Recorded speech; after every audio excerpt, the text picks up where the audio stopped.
Hey guys, welcome to Quinn's Tree Farm, coming to you straight through the power of YouTube right from Cornville, Maine.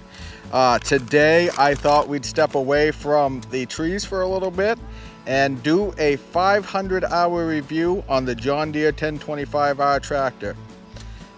It's actually 530-hour review, but we've had it for a while now, and I thought it would be a good idea to share with people my experiences overall.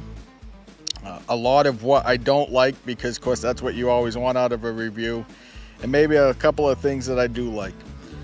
I watched Dash Thunder's video, and a lot of what he had to say, I seem to have the same problems, so that makes me feel good that maybe a lot of these are kind of like common issues, and if a couple people are saying the same thing, then John Deere, I guess you got to figure it out. So let's start out. This is a 2018 John Deere 1025R subcompact tractor. Diesel engine, Yanmar 3-cylinder, 25 horses, and it does a really good job. It is almost exactly what I need here at the tree farm. No matter what I do in the future, I think the 1025R is always going to have a place here. What I would like to do is get a larger tractor to do all the big tractor things, take the bucket off this and turn it into a mowing machine and a row work machine. In other words, the flail mower, the bush hog, the sprayer, things like that. It fits perfectly down the rows, and then get a bigger tractor to do the other stuff, right? It's always been reliable, starts right up, but there are things that I don't like about it, and there are things that I'm frustrated about it. So right out of the gates, you've seen my videos on the snowblower, and while it's June right now and things are warm and sunny, the snowblower was a miss for me. It was absolutely terrible, and I know that all you John Deere people out there are gonna say, yeah, Quinn, you're just too rough on equipment, not made for what you want to do, or you didn't know what you're doing. You know, I'm a human being, and I don't necessarily mean to think that I know it all, especially when it comes to tractors or this sort of thing. But what I do want is I want my equipment to work for me, and I want to have the right things to do that job. And the 47-inch snowblower just is not capable of doing what I need to do. The other mistake that we made when we bought this is the drive over mowing deck. Guys, this is a subcompact tractor, and if you are buying a subcompact tractor for your 2 or 3 acres that you need to mow and do some fun stuff around the house and things like that, maybe it's good, but for me it's not. I have had more trouble with trying to get this set up, trying to get it even, trying to not break anything. I have broken pretty much everything except the mowing deck on this thing, and I just swear a lot. I don't like it. It is just not worth the money, in my opinion. If I could do this all over again, I would have taken the $2,200 that we spent on the mower deck, added another $1,000 to it, and gotten a nice Z-turn mower. And I think I would have been much happier, and left this as a tractor. Jack of all trades, master of none, does not do what I need it to do when I'm mowing. So those are the 2 big things that I would change there. Let's get into it. I'm going to show you everything that I have found that has been wrong or that is wrong, and we'll move on from there. Okay guys, so the first thing that I want to show you here is the lever gauge. The lever gauge loosened up, and it was probably the first year that we had it. It got really loose, and what would happen is you'd pull the lever up to lower your 3-point hitch attachments, and you'd get halfway and it would finally pull up and work. There was just a lot of play in it, and I didn't quite know what was wrong. So I snooped around the tractor and I found the issue. I don't know if you can see in here very well. See this here? This ended up loosening up, and this bolt fell out. And this lever operates the 3-point hitch. It's hard to see, but there's like a little, it's not exactly a perfect circle there. Is an oval there to let you have some play in that to get that where you needed to go, and that just slipped out and it loosened up, so you weren't getting the full ability of the lever. I will say it was a pain in the rear end to get my fat hands in there, but I didn't want to take the tire off. I was able to do it, but it certainly is not a project I want to do again. Well, while we're on the 3-point hitch, let's go to problem number 2. That is not the original top link. That's a $20 top link from Tractor Supply. Within a year, the threads on the top link bent, and I could not utilize the top link to its. In watching Dash Thunder's video, he explained that the top link was a category 1 top link with category 0 threads, and I do remember that being much smaller. So I ended up just going to Tractor Supply and getting this $20 top link, and have had no problems since. Moving right along,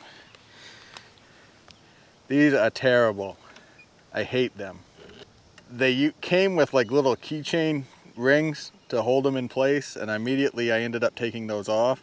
I have had to go to United and get this part 2 or 3 times because it falls off. I used to have cotter pins in there, but they fell out, and they just don't work well. And I would love to have the nice style where you could pin them open. The other issue right here is this bolt continually gets loose, and I'll be driving along and my 3-point hitch will fall off. And the way it works is you got this nut here, and then it's kind of formed to, it's hard to see, but it's kind of formed to fit into a slot there, and you have to tighten it up. And again, it is an absolute terrible setup. I can't get a wrench in there very easily. And okay, a little talk about safety. Sometimes it's do as I say, not as I do, right? And I know that safety is important to all of us, but I also know that we live in the real world, and sometimes people cut corners. This is a corner that I cut because I got tired of messing with it. If I do get hurt, I'm not telling you guys. But there is a cover that goes over the 3-point hitch. I took it off. I could not stand it. I couldn't get 3-point hitch attachments on, so I just leave it be. I have yet to have my clothes ripped off. Again, if it happens, I'm not telling you. One of the biggest complaints I see on YouTube all the time is the lights. If you watch one of my videos, I showed you how I replaced that when I bought a new light, and then I used just the wire clips to fix that so that if it breaks again, I can change it out easily enough. You remember my video about fixing the stuck differential lock and the brake? Well, I got a great way to take care of that problem, but I also don't have a differential lock. It's right here, and as you can see, it's bent all to hell. I don't know what I get into there, but she done broke. So I don't have a differential lock right now. I'll be honest, if I can't get out of it in 4-wheel drive, the diff lock wasn't gonna save me. This just started occurring last winter, but the loader control arm would get loose and it would actually spin out. And I didn't know what was up, and I was actually getting very nervous. Well, I'll show you. I had to peel this out, and if you look in here, there's this nut. Can you see the nut right here?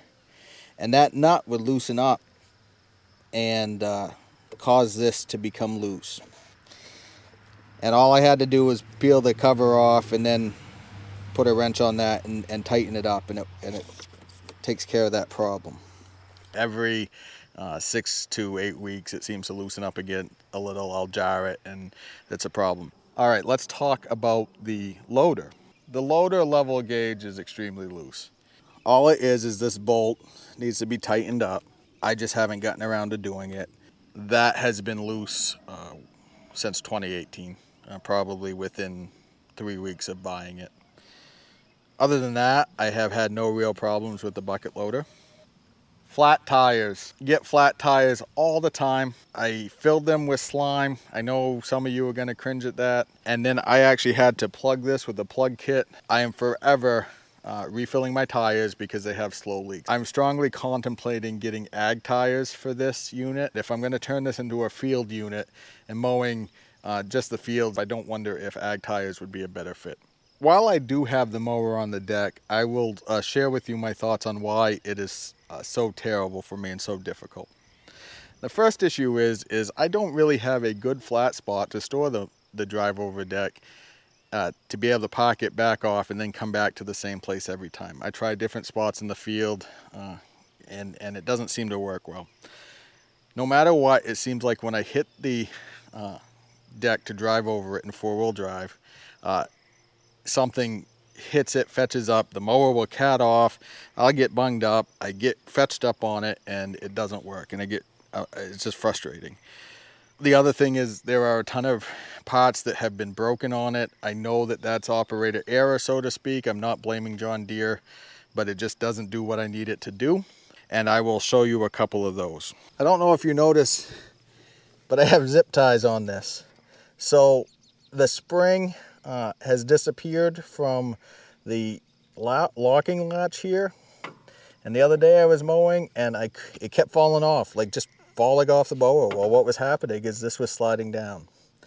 On the front of the mower, I lost this spring. I had to go back and buy it. You really need to have it because it holds the front connector up. It was very difficult when I didn't have it. I tried to block that up and it didn't work very well. I have a pin over here. I do not have a pin over here. Not only do I not have a pin over here, but it's absolutely bent and broken. This is just all bent, just doesn't work well. And then lastly, let's see the underside of the deck. I'll show you why these aren't necessarily good for farms. As you can see, I have baling twine all through my mowing deck. I need to get that cleaned off. This is a wreath ring that you can see that I need to remove. Funny story, mowers don't like wreaths. That's my fault. And then second, again, I asked too much of it, and I was trying to mow things that I shouldn't have mowed, and I broke a spindle. I can't remember which one. I do have a video on it, but I had to replace the spindle. So while I haven't necessarily had good luck with this particular mowing deck, I think probably the bulk of the issue is operator and not necessarily the product. But I can't recommend it to somebody who is going to have an acreage or a project or something as big as mine. I would just get a Z-turn mower or something else that specifically mows lawns.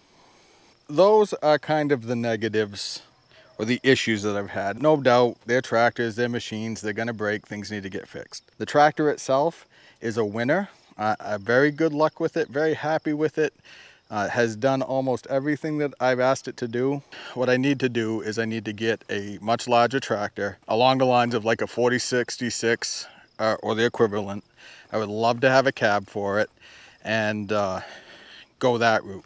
Continue to have that to mow the rows out here in the trees and be able to do that small stuff, and I think we'd be in really good shape. If you have any questions about the actual tractor itself, I'll post a link, but I would recommend my initial review of the John Deere 1025R that I did back in 2020.